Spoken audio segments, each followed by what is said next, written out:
Have you ever wondered about the power of living in the present moment? This question is at the heart of Eckhart Tolle's transformative book, The Power of Now. Tolle, a spiritual teacher of immense repute, dives deep into the essence of now, unraveling a path to inner peace and mindfulness. The Power of Now isn't just a book. It's a guide to spiritual enlightenment. It serves as a beacon, illuminating the significance of the present moment, often overshadowed by the worries of the past and the anxieties of the future. The book helps us understand the profound truth that the present moment is all we really have. Tolle's teachings resonate with millions around the globe, aiding them in their quest for a deeper understanding of themselves and the world around them. His words encourage us to transcend the constant chatter of the mind and discover tranquility in the now. So, are you ready for this transformative journey? Let's embark on this journey to understand the power of now. The first step towards spiritual enlightenment is understanding that you are not your mind. Now, this may sound counterintuitive, but let's take a moment to unpack this. When Eckhart Tolle says you are not your mind, what he means is that we are not the ceaseless chatter that we often associate with our minds. The thoughts, worries, dreams, and constant stream of inner dialogue that seem to fill our every waking moment. That's not who we truly are. You see, our minds are a tool, an incredible instrument capable of great things. But just like a hammer or a paintbrush, it's not the entirety of our being. We are the consciousness, the awareness that observes the mind's activity, not the activity itself.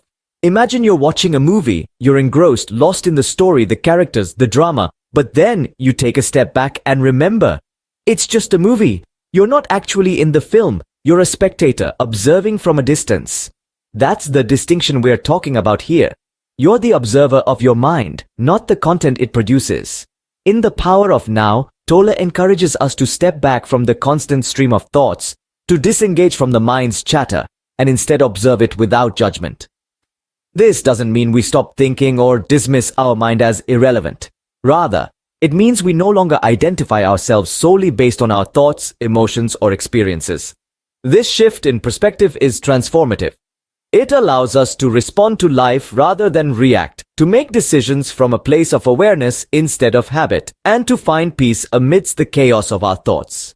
It's like stepping out of a whirlwind into the calm, observing the storm but no longer being swept away by it. So, the next time you find yourself overwhelmed by your thoughts, remember, you are not your mind. You are the consciousness that observes the mind. You are the silent watcher, the ever-present awareness that experiences life in its fullest. When we understand that we are not our mind, we begin to experience life differently. How can consciousness be the way out of pain? This question lies at the heart of the second chapter of Eckhart Tolle's transformative book, The Power of Now. To understand this, we must first recognize that pain, be it emotional or physical, is an inherent part of human existence. It's an integral component of our life's journey, guiding us towards growth, resilience, and wisdom. But as Tolle teaches us, it's not the pain itself that causes suffering, but our reaction to it. In the realm of Tolle's teachings, consciousness is not just about being awake and aware. It's about being present, fully engaged with the here and now, and not entangled in the past or future. This state of being, this nowness, is where we find liberation from our pain. When we embrace consciousness, we start observing our pain without judgment, without the need to resist or escape it. We become the silent watcher, the observer of our own experiences. This detachment, this state of non-resistance, allows us to experience pain without being consumed by it. Imagine your pain as a dark cloud. Being conscious is like being the sky that holds the cloud, not the cloud itself. The cloud may be dark and heavy, but it doesn't define the sky. It passes, and the sky remains vast and unchanging. Likewise, when we become conscious, we realize that our pain is not us. It doesn't define us. It's simply an experience that we're having. And with this realization, we find a profound sense of peace. It's important to remember that consciousness is not about denying or suppressing our pain. It's about acknowledging it, feeling it fully, but not identifying with it. It's about realizing that we are much larger, much more profound than our transient pains. So, how can consciousness be the way out of pain? by helping us understand that pain is an experience, not an identity, by teaching us to observe without judgment, to feel without resistance, by guiding us to the transformative power of the now. By becoming conscious, we can liberate ourselves from pain. What does it mean to move deeply into the now? This question is at the heart of Eckhart Tolle's third chapter in The Power of Now, where he invites us to explore the transformative power of living fully in the present moment. Often, we find ourselves caught up in the whirlwind of thoughts, emotions, and anxieties about the past or the future. We are either reliving what has already happened or anticipating what is yet to come. But Tolle suggests that true peace and fulfillment can only be found when we anchor ourselves firmly in the now. In moving deeply into the now, we let go of the illusion of time. The past and the future become mere constructs of the mind, losing their grip on our consciousness.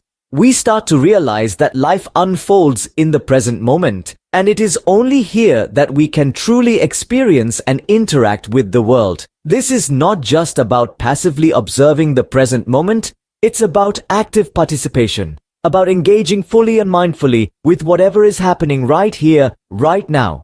It's about tasting the sweetness of the coffee you're drinking, feeling the cool breeze on your skin, hearing the hum of the city around you. It's about deep, mindful immersion in the present reality, free from the mental noise. Moving deeply into the now also means accepting the present moment as it is. Rather than resisting what is, we embrace it. We let go of judgments, expectations, and desires, and we welcome the present moment with open arms. This acceptance is not an act of defeat, but a powerful affirmation of life in its raw, unfiltered form. By embracing the now, we tap into an undercurrent of peace and joy that is always present beneath the surface of our everyday consciousness. We discover an inner stillness, a space of clarity and tranquility that is untouched by the turmoil of the external world. The beauty of this practice is its simplicity. It doesn't require any special conditions or elaborate techniques. All it takes is a shift in awareness, a conscious choice to step out of the stream of thoughts and into the river of the now. Living in the now is a powerful practice that can transform our lives. It's a journey of awakening, a path to inner peace and spiritual enlightenment. So let's take that step together into the now. Why does the mind strategize to avoid the now? A question that guides us into the depths of our cognitive patterns. Our minds, in their ceaseless pursuit of control and understanding, often pull us away from the present moment. They do so through a series of clever stratagems which we'll delve into today. Firstly, the mind uses the strategy of distraction. It fills our consciousness with thoughts about the past or the future, anything but the present moment. These thoughts might be pleasant daydreams or worrisome projections, but either way, they pull us out of the now. Secondly, the mind uses identification. It convinces us that we are our thoughts, our emotions, our past or future selves. This identification with something other than the present moment serves as an effective detour from the now. Thirdly, the mind uses resistance. It creates a narrative that the present moment is somehow wrong or inadequate, that something needs to be changed or achieved for us to find peace. This resistance to what is keeps us stuck in a cycle of constantly chasing after a future moment. Lastly, the mind uses attachment. It convinces us that our happiness lies in something external, a person, a possession, an achievement. This attachment pulls us out of the now as we constantly strive to attain or retain these external things. But how do we overcome these mind strategies? The key lies in awareness. By becoming aware of these strategies, we can choose to not engage with them. When we notice our mind distracting us, we simply return our attention to the present moment. When we notice identification, we remind ourselves that we are not our thoughts or emotions. When we notice resistance, we accept the present moment as it is. And when we notice attachment, we let go, understanding that true peace and happiness can only be found within. When we learn to recognize these strategies, we can bring ourselves back to the present moment. By doing so, we unlock the transformative power of now and step into a space of inner peace and enlightenment. How can we fully embrace the present moment? This question sums up our journey through the power of now.